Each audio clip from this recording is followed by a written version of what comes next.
This glass. What do you see inside it? Many of you would probably say that it's empty.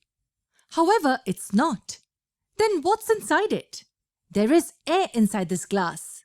Yes, air is present everywhere around us. But tell me, is air heavy? We generally feel that air is light in weight. How true is this? Let us do an experiment to see how heavy the air is. Take a bottle filled with water. Now take a piece of cardboard and place it on the open end of the bottle. Hold the cardboard with your hand and invert the bottle upside down. Now take off your hand from the cardboard. What did you see? The cardboard sticks to the surface.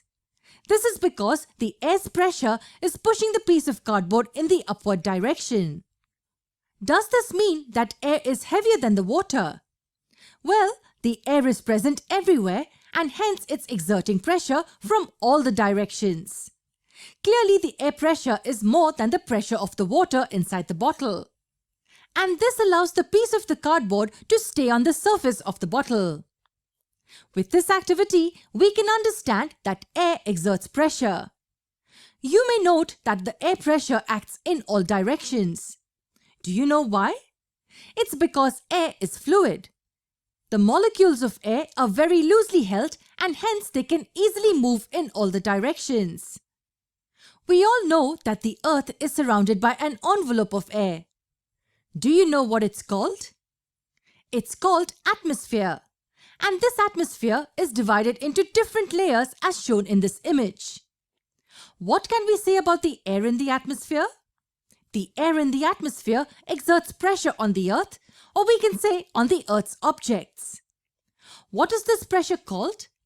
The pressure exerted by air is called as air pressure or atmospheric pressure. Now the question is whether air pressure is uniform throughout these layers of atmosphere. Think about it. Where would the maximum quantity of air be? There is maximum air above troposphere. There's this much air above the troposphere. Then this much air above the stratosphere and this much above the mesosphere and so on. So as we move upwards, the quantum of air decreases. Now logically, can you tell me which layer carries the maximum air pressure? Yes, the bottommost layer carries the weight of the air present in all the layers above it. And that's the reason why the air pressure is maximum at this layer. And what can you say about the air pressure at the layers above this point? The air pressure decreases as we move higher. Does air move? If yes, what is it called? Moving air is called wind. Have you ever noticed the speed of the wind? What happens to the air pressure when the speed of the wind is increased? We will find out the answers to these questions in our next lesson.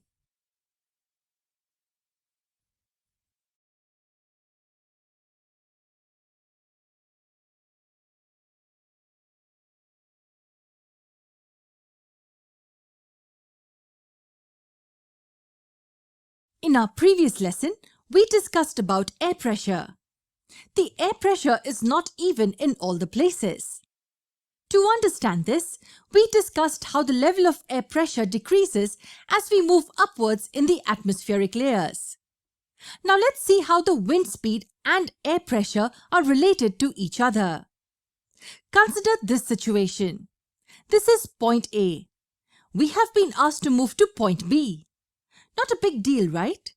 Now, from point B, you have to carry this heavy bag and go back to point A. Considering this scenario, let me ask you a question. In which case would your body feel more pressure? Practically, while moving from point A to point B, you can walk with ease, without much pressure on your body as compared to this case. And what's the reason behind it? This is because you need to carry only your body weight while going from point A to point B. While in this case, you need to carry some additional weight while moving from point B to point A. So you automatically reduce the speed to increase the potential of your body to carry more weight. Yes, this reduction in speed will help you carry more weight. whereas the increase in speed reduces the pressure that your body can exert. The same logic applies to the moving air, that is wind.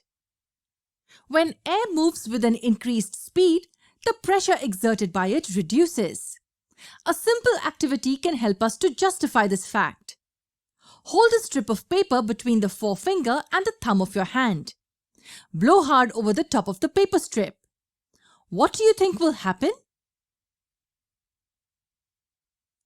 Well, some of us would think that the paper will move downwards. But what's happening to the strip of the paper? Yes, it moved upwards.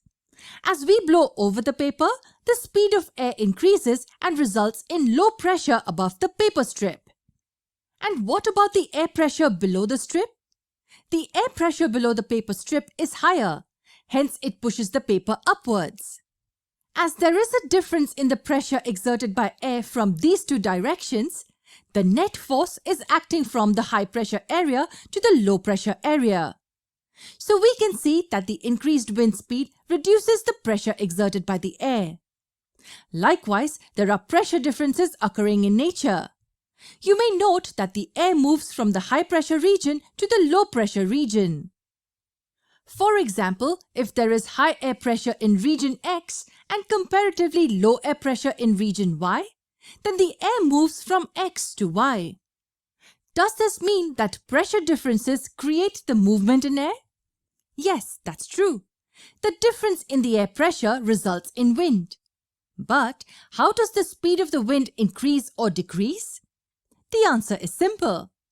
If the difference in air pressure is more between the two regions, the air will move faster. The greater the difference, the faster the air moves.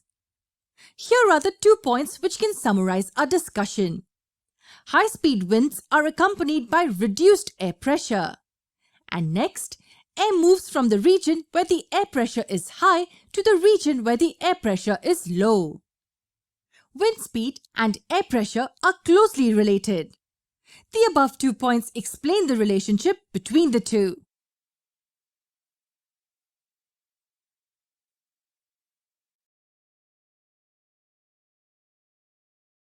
Winds are formed. In our previous lesson, we discussed that air moves from a high pressure zone to a low pressure zone. The movement of air from a high pressure zone to a low pressure zone causes wind. Can you recollect what we discussed about the speed of the wind? The speed of the wind depends on the difference in pressure between the two zones. Thus, greater the pressure difference, greater will be the speed of wind. The next important point that we will discuss is how the pressure difference is created in the air. How do you think it's created? One of the reasons could be the difference in the temperature on different parts of Earth's surface. In simple words, the difference in temperature causes the difference in air pressure. How does the temperature difference affect the air pressure? It is quite easy to understand. The difference in temperature leads to warm air in some areas and cool air in the others. Let's say there's warm air here above the ground and cool air here higher up above the ground. As we know, cool air is denser than warm air. When air absorbs heat, it becomes less dense and starts rising upwards. The opposite is true for cool air. The molecules of cool air are closer and denser compared to the warm air. What does this tell us? This tells us why warm, less dense air rises up and the cool, more dense air sinks down. What is this movement of fluids called as? The up and down movement caused in air due to the change in temperature is called convection current. We have already discussed about convection currents in our earlier lessons. This was an example of convection taking place in nature. The air in the hot areas of the earth becomes warm and rises up. At the same time, the cool air from the surroundings sinks down to replace the warm air. Why? Let's do a quick recap. The warm air is lighter, that is less dense, and hence it rises up, resulting in low pressure below it. This area of low pressure is filled in by cool air from around that area. Since the cool air is denser than warm air, it sinks down from the high pressure area to the low pressure area. So what does this really tell us? Wind often moves from areas where it's colder to area where it's warmer. Yes, that's the basic idea. It's all interconnected. The difference in temperature causes the difference in air pressure.